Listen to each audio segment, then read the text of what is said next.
Happy Tuesday, folks. Oh, no, not happy Tuesday, happy Wednesday. Yes, that's right, this is video 3.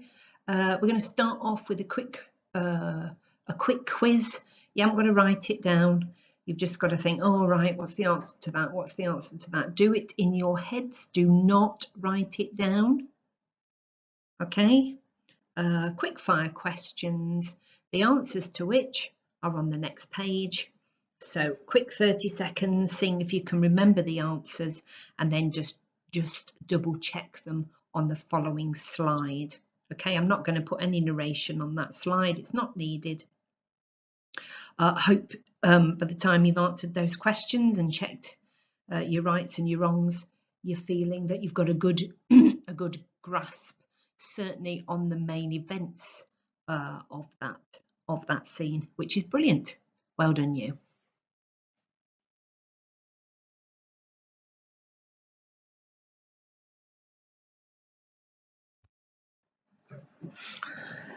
Right, Act 2, Scene 4 then. Now then, there is quite a lot of banter between Romeo and Mercutio and Benvolio whilst they are on the street, and Romeo is waiting for the nurse to come so that he can pass on the arrangements for the marriage to her.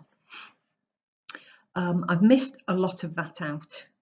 Okay, so you're going to have to not worry about that, and we're not going to actually do any writing about it at the minute.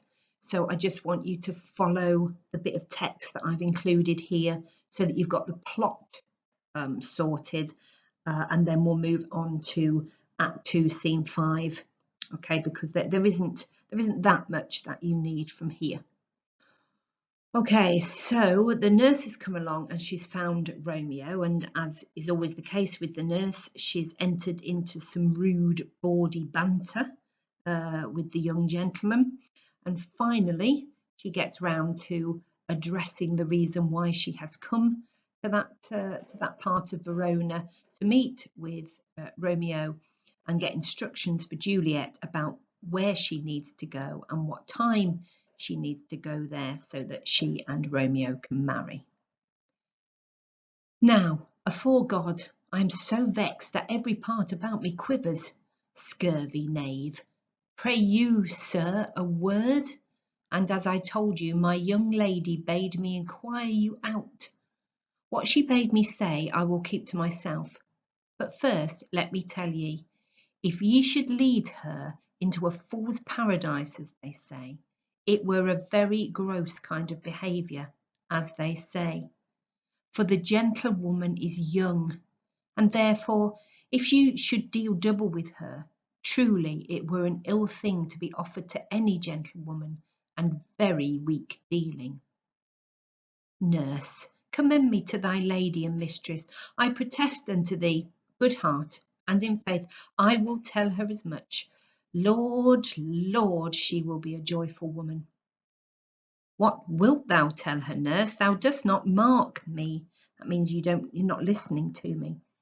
I will tell her, sir, that you do protest, which, as I take it, is a gentlemanlike offer. Bid her devise some means to come to Shrift this afternoon, and there she shall at Friar Lawrence's cell be shrived and married. Here is for thy pains. And he tries to pay her. No, truly, sir, not a penny. Go to, I say you shall. This afternoon, sir. Well, she shall be there. And stay, good nurse, behind the abbey wall. Within this hour my man shall be with thee, and bring thee cords made like a tackled stair, which to the high topgallant of my joy must be my convoy in the secret night. Farewell, be trusty, and I'll quit thy pains. Farewell, commend me to thy mistress. Now God in heaven bless thee. Hark you, sir. What sayest thou, my dear nurse? Is your man secret? That means, can he be trusted? Did you ne'er hear say two may keep counsel, putting one away? I warrant thee, my man's as true as steel.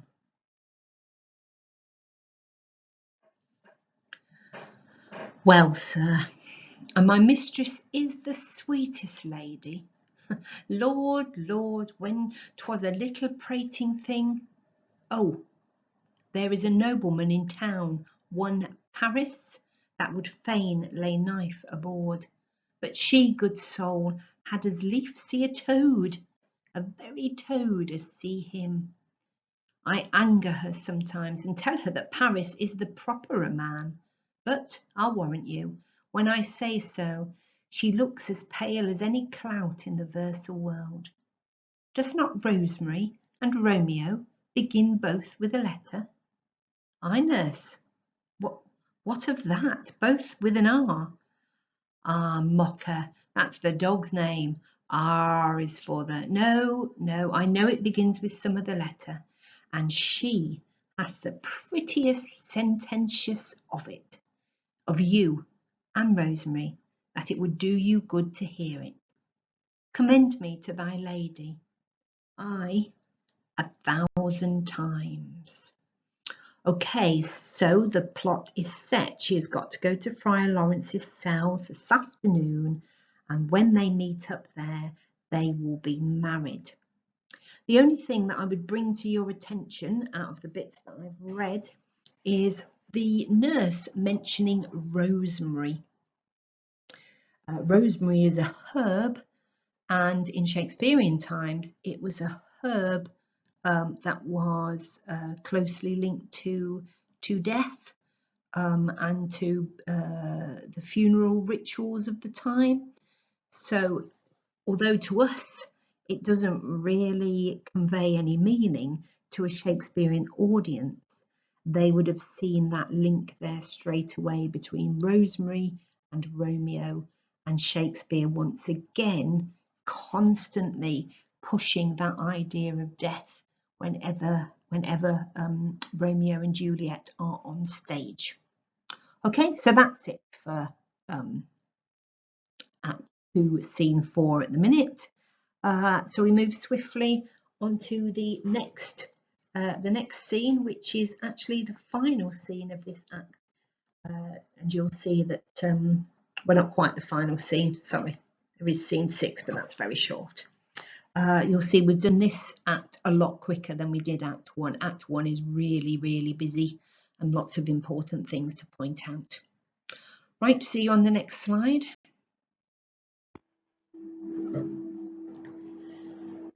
To scene 4. Juliet has been waiting back at the Capulet house for the nurse to return with news of when and where she needs to meet with Romeo to be able to marry her true love.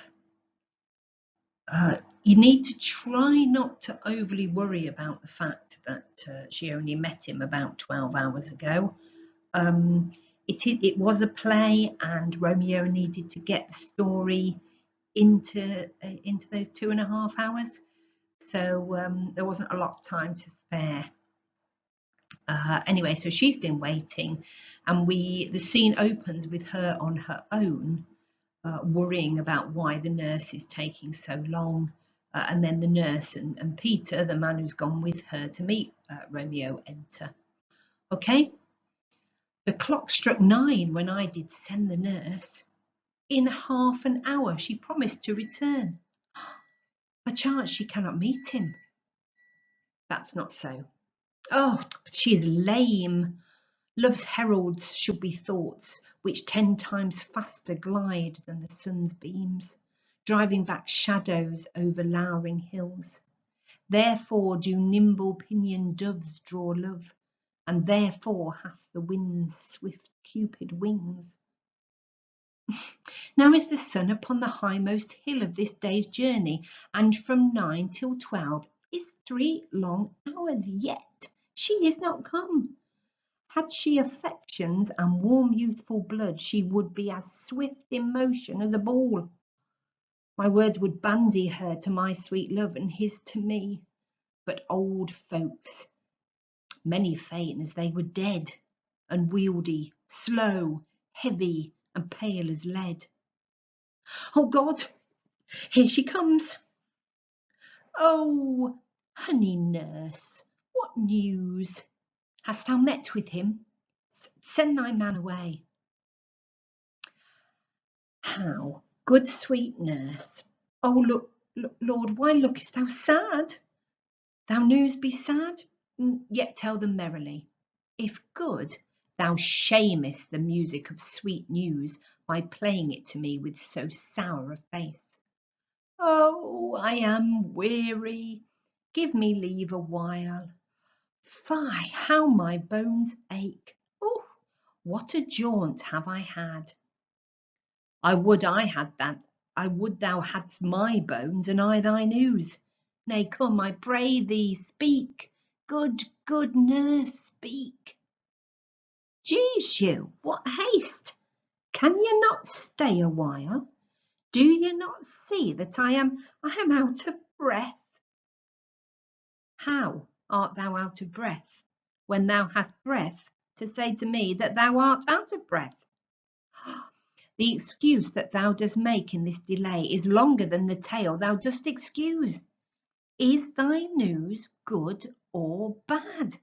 Answer to that. Say either, and I'll say the circumstance. Let me be satisfied. Is it good or bad? So what Juliet is asking here is it good news and you've got a time and a place for me to go? Or is it bad news and Romeo didn't turn up at all? Or Romeo has changed his mind about marrying me? And that's the bit that Juliet needs to know. Once she knows that, she can have the details later. She's not bothered about the circumstance. She just wants to know, am I going to marry Romeo or aren't I? Well, you have made a simple choice. You know not how to choose a man. Romeo? Oh, no, not he.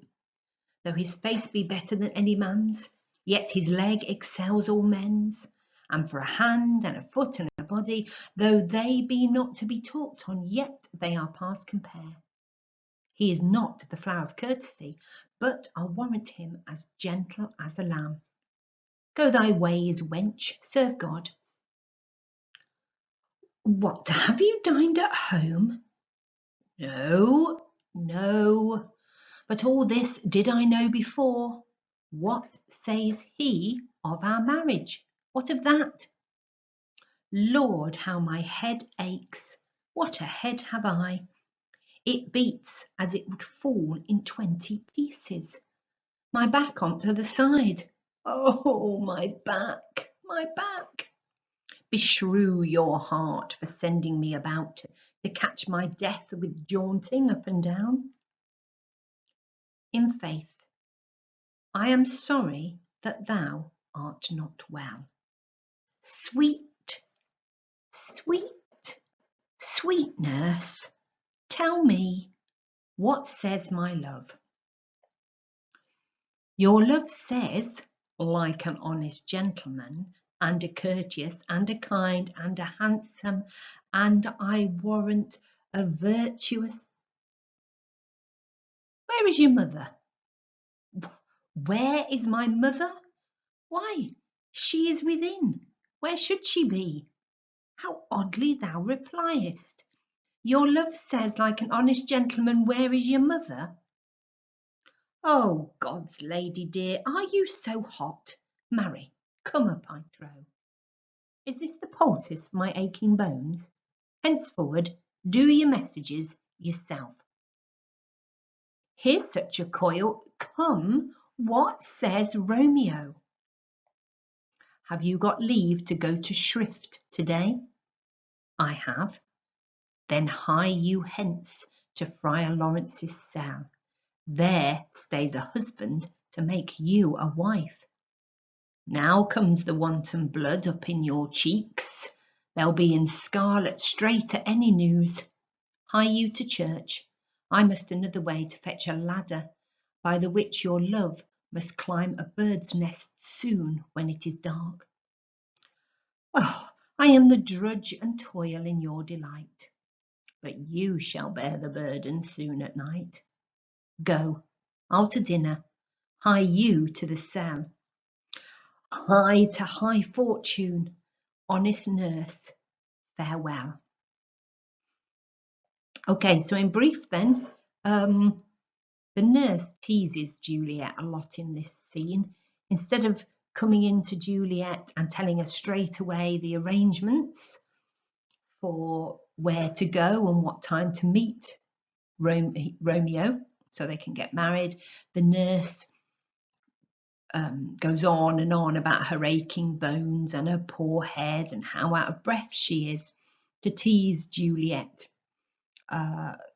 Seems a little bit unkind, but I think the nurse doesn't truly understand the sort of love that Juliet has for Romeo. She takes part in a lot of rude, bawdy jokes, and so for her, relationships are about joking and are about the physical side of things. I don't think she can truly understand the level of love that we are supposed to believe Juliet feels for Romeo. Okay, so Juliet is off to Friar Lawrence's cell. I don't know if you picked it up there, but the nurse is off to fetch a ladder. And that's a rope ladder that Juliet will be able to drop down from her balcony later this evening so that she and Romeo can spend their wedding night together. Right, onward.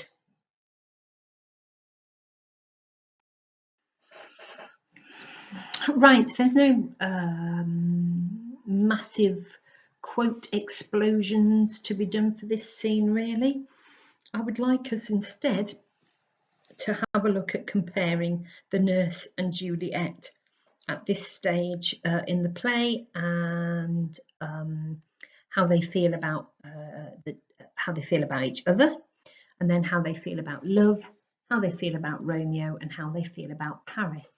So you need to write today's date, you need to write the title, Comparing Juliet and the Nurse, and then you need to landscape your book and create this grid, the filling in of which is what is going to take you the rest of today's lesson. Okay, so don't pause me just yet. You'll notice obviously that attitudes about each other, you don't need to fill in Juliet's attitudes about herself or the nurse's attitudes about herself, so leave those blank. Try and complete the table yourself. Remember, pushing yourself to remember and to think and work things out. That is the best way to get your brain working. And the better your brain is working, the more you will remember what you do. Okay, that's not just me talking sat here in my kitchen, a load of baloney. It is proven by scientific research. The more engaged you are, the busier you are in doing something, the better you will remember and learn. Okay, so date, title, underline both, create the grid, try and fill in the grid yourself, and then use my support page on the next slide to help you fill in any details that you might have missed out. Or you might read mine and go, oh, do you know what, well done me, pat on the back. I've done the same as, more or less the same as Mrs. Gardner has done. And well done for that, if that is the case. Okay, folks, I'll see you tomorrow for lesson 4 of the week.